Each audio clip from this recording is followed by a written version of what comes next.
이 삶이 얼마나 복인지 모릅니다. 아멘. 예.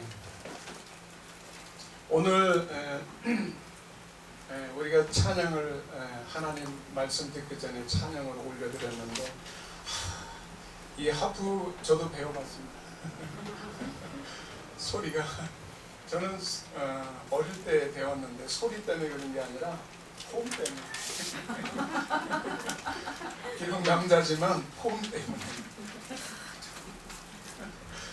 너무 멋있어요.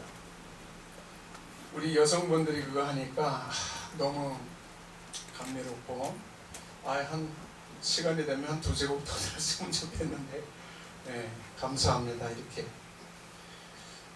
함께 해주셔서 너무 감사하고요. 또 생명의 말씀을 조금 물 한 잔 주십시오. 생명의 말씀을 또 들을 수 있어서 또 너무 감사하고 나눌 수 있어서 너무 감사하고 오늘 제가 제목을 성령 충만함을 받으라 제목인데 제목이 잘못된 것 같아요. 이미 성령 충만하신 분들 같아서 제목을 바꿔야 되나 지금 올라오면서 고민했어요. 짧은 순간에. 그래도 어쨌든 준비한 말씀이니까 감사합니다. 고맙습니다.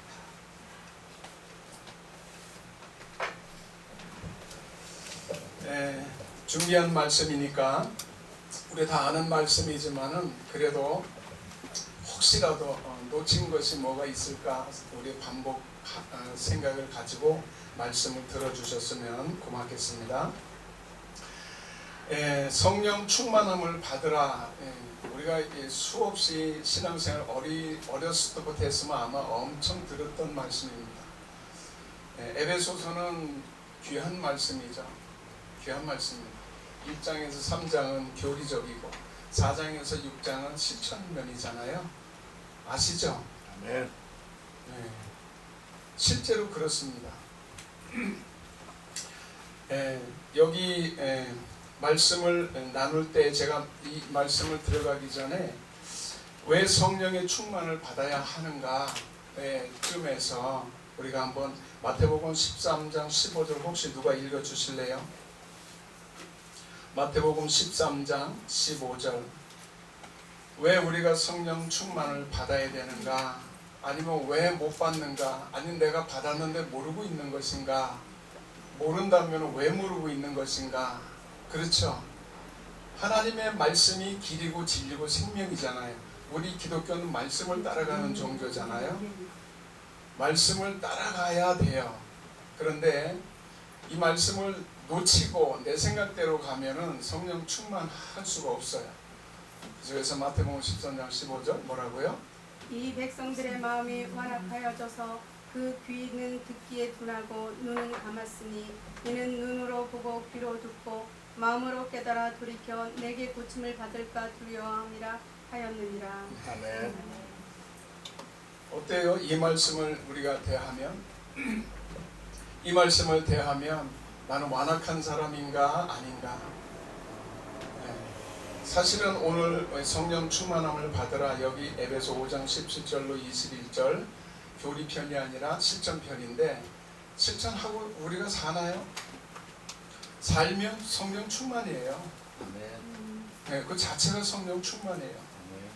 네, 오늘 말씀을 들으면서 함께 나누고 싶은 것은 예수님께서 이미 이 땅에 오셔서 너희가 하나님의 말씀대로 듣고 깨닫지 못하고 귀가 둔하여 그리고 마음이 둔하다는 것은 이것은 한두 해가 아니에요.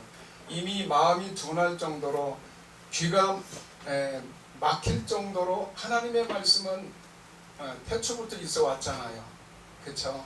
태초부터 있어 왔는데 이 말씀을 각 시대별로 사람들은 믿고 구원받은 사람이 있고 안 믿고 구원 못 받은 사람들이 있어요. 하나님의 말씀은 태초부터 있어 왔단 말이에요. 그 시대마다 다 있어 왔단 말이죠. 오늘은 우리 예수님께로부터 2000년 전에 그리고 2000년이 지난 이 시대에 우리는 지금 뭘 붙들고 살죠? 오늘도 우리는 하나님 말씀이에요. 하나님 말씀을 놓치면 다른 거 붙들고 살아요. 그래서 마태복음 13장 15절의 이 말씀을 나에 비춰봤을 때 완악하다, 악하다는 게 아니라 깨달음이 더디다, 듣는 것이 둔하다는 거잖아요. 우리가 말씀을, 신앙생활은 오래 교회 다녔다고 믿음이 좋은 게 절대 아니에요. 성경 원리를 따지자면은 하나님의 말씀을 듣고 깨달아 실천하는 자가 믿음이 좋다 그래요. 아멘. 이것을 옥토밭이라 그러잖아요. 돌짝밭은 들을 때만 할렐루야 아멘 하고 문 밖에 나가면서 다 잊어버려요. 실천 못 하잖아요. 절대 열매 못 맺어요. 성령 충만할 수가 없어요. 성령 충만한 원리는 하나님께서, 예수님께서 이 땅에 계실 때 약속하셨죠. 내가 가면 그를 보내리니. 할렐루야. 아멘. 그가 오면 뭘 가지고 일한다고요? 내 것을 가지고 일한다시잖아요. 예수님께서 이렇게 약속했어요. 예수님이 내 것이 뭐예요? 하나님 말씀이잖아요. 내 안에 말씀이 있으면 성령께서 오시면 역사를 하게 돼 있어요. 근데 내 안에 말씀이 없으면 성령이 오셔도 지나가세요. 지금 이 내용이에요. 굉장히 중요한 내용이거든요. 우리가 십수년을, 20년, 30년을 신앙생활해도 하나님에 대해서 모른다. 왜 모르느냐? 내 안에 말씀이 없어요. 저는 신학교 졸업하고 나서 벽에 부딪힌 게 뭐냐 하면, 목사 안수 받고 나와서 내가 과연 이 길을 걸어갈 수 있을까? 신학교 들어갈 때는 친구 따라서 손잡고 갔는데 졸업할 때쯤에 돼 보니까 내가 과연 이걸 할 수 있을까? 못하겠더라고요. 왜? 계란으로 바위를 치게요. 하나님 말씀이 진리인데 이 말씀을 증거하려니까 저 사람이 과연 받아들일까? 내가 얘기해서 저 사람이 깨달아질까? 돌아올까? 자신이 없는 거예요. 그래서 하나님께 기도했어요. 하나님, 나 못 가겠습니다. 목사 안수 받고 몇 달 안 돼서 그랬다니까요. 왜냐? 목사 안수 받고 나서 바로 개척을 해서 한 수십 명 이제 와서 같이 말씀을 나누고 의사하고 가는데 뭐 설교하면은 뭐 아멘 그래요. 그래서 나도 야 되는가 보다 하고 왔는데 생활편으로, 실천편으로 들어가 보니까 노예요. 다 노예요.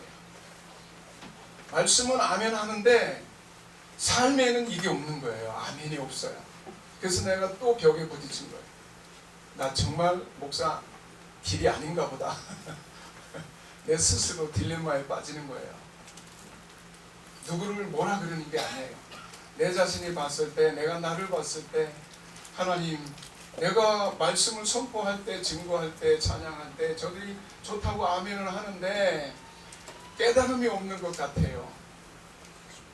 그래서 내가 계란으로 바위를 치는 거예요. 과연 계란으로 바위를 치면 바위가 깨질까요? 계란이 먼저 깨지겠죠. 내가 먼저 깨졌어요. 문 닫았어요. 네, 교회 문 닫았어요. 내가 내 성질을 못 이겨서 눈에 안 보이니까. 그리고 나서 하나님께서 나를 따로 훈련시키는데요. 이 길이 내 생각대로 내 마음대로 안 된다는 거 깨달음 주시는데 10년 걸렸어요. 10년. 그리고 나서 그때부터 나는 가는 데마다 말씀을 증거하고 나누고 뭘 다짐받냐 하면 하루에 3장에서 5장 무조건 하나님 말씀 읽으시라. 다른 욕심 없어요. 뭐 나가서 뭐 선교사 되라 훌륭한 사람들 그런 말 안 해요. 여러분들이 먼저 성경을 3장에서 5장, 우리 육신에도 아침, 점심, 저녁 있잖아요. 그렇듯이 말씀을 그렇게 먹으시라. 네, 그랬어요. 그 말씀을 내가 그렇게 하는 사람, 거기서도 들은 사람이 있고 안 듣는 사람이 있어요. 들을 때는 그렇게 해봐야 되겠다. 3개월을 못 가요. 다 넘어져요. 어떤 사람은 시작하더니 저랑 만남을 통해서 하나님께서 제게도 힘을 주시는데 그 사람이 그렇게 할 줄 몰랐어요. 담배, 술에 쩔어 사는 사람인데 어느 날 나와 대화하면서 1년, 2년 대화하면서 어느 날 와서 담배 끊었다고. 내가 끊으라고 한 적 없어요. 술 먹지 마라 한 소리 안 했어요. 근데 본인이 말씀이 들어가니까 그 말씀에 잡히니까 깨달음이 오니까 지금은 지지난주에 필사 일도 끝냈다 그러더라고요. 그래서 나보고 밥 사달래요. 밥 사주세요. 야, 얼마나 기쁜지 몰라요. 말은 내가 경상도 사람이라 표현은 잘 안 하는데 얼마나 기쁜지 난 목회 더 이상 안 해도 돼. 이 한 사람이면 돼. 나는요 정말 우리 성경에도 있잖아요. 하나님은 한 생명을 무엇보다 귀히 여긴다고요? 천하보다. 그 말씀이 이루어진 거예요. 나는 봤어요. 나 더 이상 목회 안 해도 된다 그랬어요. 그래서 이게 성령 충만하다는 것은 막 큰 소리치고 막 뭐 이기려고 하는 게 아니에요. 말씀에 우리 본문이 21절에 있지만은 21절 한번 읽어보실까요? 21절. 자, 에베소서 5장 21절 뭐라고요? 그리스도를 경외함으로 피차 복종하라. 그리스도를 복종함으로 경외함으로 피차 복종하라. 피차 복종하라. 앞에 절들 보면은요, 그러므로 17절부터 시작해서 어리석은 자가 되지 말고 오직 주의 뜻이 무엇인가 이해하라. 하나님의 말씀을 듣든지 읽든지 그 말씀을 붙들고 깨달으라는 거예요. 마태복음 13장 15절은 예수님께서 오셔서 자기 땅, 자기 백성들에게 말씀을 선포하셨지만 다 도망갑니다. 도망가는 정도가 아니에요. 네가 메시아냐? 조롱합니다. 예수님들 이 땅에 남의 땅에 온 게 아니에요. 마태복음 1장에 보면 자기 땅, 자기 백성들에게 왔는데 이 백성들이 배척합니다. 우린 당신 같은 사람 필요 없습니다. 우린 이런 왕 필요 없습니다. 우리 눈에 보이는 이 땅에서 힘 있는 왕 노릇하는 그런 왕을 주십시오. 예전에 주셨었잖아요. 구약에. 그죠? 이스라엘의 초대 왕이 누구죠? 사울. 맞아요. 근데 그 왕이 어떻게 살았죠? 왕이 되기 전의 모습과 왕이 되고 난 후의 모습이 어떻게 변했죠? 왕이 되기 전에는 나 같은 게 어떻게 안 돼! 막 그러면서 그렇게 착했던 사람인데 왕이 딱 되고 나니까 사무엘 선지자가 와서 아말렉 첫 번째 약속이죠. 하나님의 뜻이었어요. 그게 왜? 아말렉 족속은 모세를 따라서 나온 백성들의 맨 끄트머리 힘없고 노인들, 어린아이들 이런 사람들을 뒤에서 야금야금 오면서 죽였던 사람들이 아말렉 족속이잖아요. 하나님의 역사를 이루어가는데 그런 족속이 달라붙었다는 거예요. 하나님께서 이거를 아예 이 나라 족속을 아예 멸하시겠다는 거잖아요. 그래서 사울에게 가서 하라니까 어떻게 했어요? 이 사람이 가가지고 하나님의 뜻보다 자기 뜻을 세우면서 좋은 살찐 소들 가져와가지고 자기 창고에 다 들여놓고 사무엘 선지가 와서 뭐라 그러니까 뭐라 그래요? 당신이 하나님께 제사 드릴 때 쓰려고 가져왔다고. 하나님이 거지가 아니에요. 하나님은 이 땅에서 우리에게 드리는 거 이런 거 받으실 분이 아니라고요. 하나님은 오해하는 거잖아요. 이스라엘의 초대 왕부터 천년 왕국을 못 이루잖아요. 그렇죠? 이 왕국이 무너져 가잖아요. 사람들의 눈앞에 나타나는 이 왕국들 다 무너져 갑니다. 왜요? 완악해서. 하나님의 뜻보다 자기 뜻이 우선이라는 거예요. 이게 완악한 마음 상태라는 거예요. 여기 완악하기 때문에 하나님 말씀을 안 듣는다는 거예요. 들어도 내가 가는 길하고는 틀려. 이게 완악하다는 뜻이에요. 그 사람이 특별히 강도짓하고 그런 게 아니라 하나님의 뜻을 지식이 없어서도 그러는 게 아니에요. 저는 처음에 신학교 가서 성경을 볼 때 하나님께서 모세를 통해서 그렇게 축복을 한 가나안 땅에 들여보내줬는데 왜 선지자들이 일어설 때마다 뭐라고 외쳐요? 하나님께 돌아오라. 예레미야, 이사야, 에스겔 모든 선지자들이 하나님께 돌아오라 그러잖아요. 나 그거 보고 이상했어요. 아니 하나님의 백성들에게 왜 자꾸 선지자들은 하나님께 돌아오라 그럴까? 왜 그럴까요? 하나님의 뜻보다 자기 뜻을 더 우선시한다는 거예요. 그래서 이게 1년, 2년, 10년 가니까 귀가 둔해지고 눈이 멀어서 보아도 에이 아니야, 들어도 에이 설마 한다는 거예요.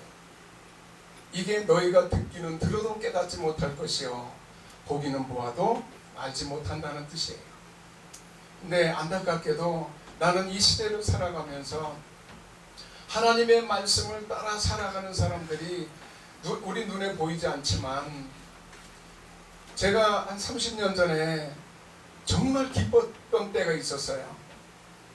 뭐냐?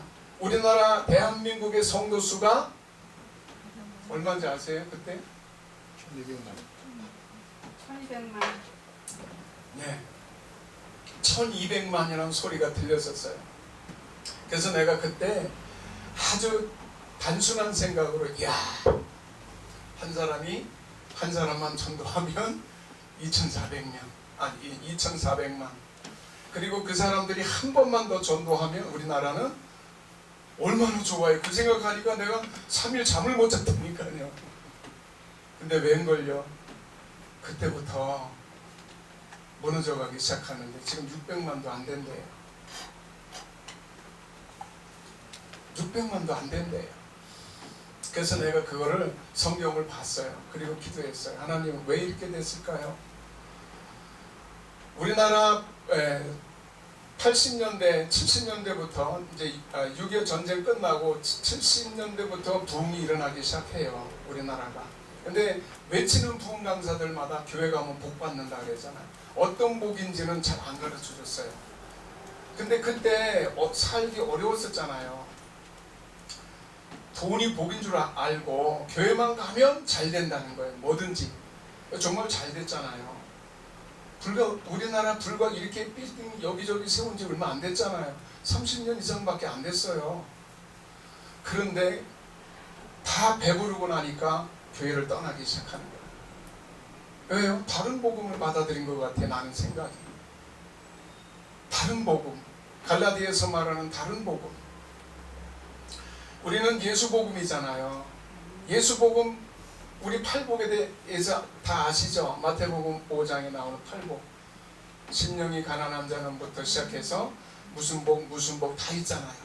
그리고 12절에 가서 예수님께서 뭐라 그래요? 너희가 내 이름으로 핍박을 받는 것이 어떻다고요? 당연하다고요. 그런데 먹고 등 따스고 배부르기 시작하면서부터 이 고난을 싫어하기 시작했는가 봐요. 그러면서 십자가를 다 내려놓기 시작했어요. 그리고 하나님 뜻보다 자기 뜻을 가기 시작한 것 같아요. 성령 충만한 사람들은 그렇게 못해요. 성령 충만한 사람들은 환경이 어떻든 가난하든 부하든 상관없이 오직 주님만이 나의 주인이십니다 하고 가는 사람들이 성령 충만한 사람들이거든요. 이 사람들이 찾아보기 어렵다는 거예요. 지금 성령 충만은 부탁이 아니에요. 명령이에요. 너희는 성령 충만하라. 그래서 하나님께서 하나님의 백성된 자들에게는 다 의무입니다. 예, 부탁이 아니에요. 받아야 되는 거예요. 항상 성령 충만해야 되는 거예요. 갈라디아서를 계속 읽어보면 5장 22절부터 6장까지 가다 보면은 성령 충만한 사람들의 삶이 어떻다는 게 나와요. 한번 읽어보세요. 집에 가셔서. 가정 얘기를 예를 들었는데요. 남편이 힘이 세요? 아내가 힘이 세요? 요즘은 잘 모르겠어요.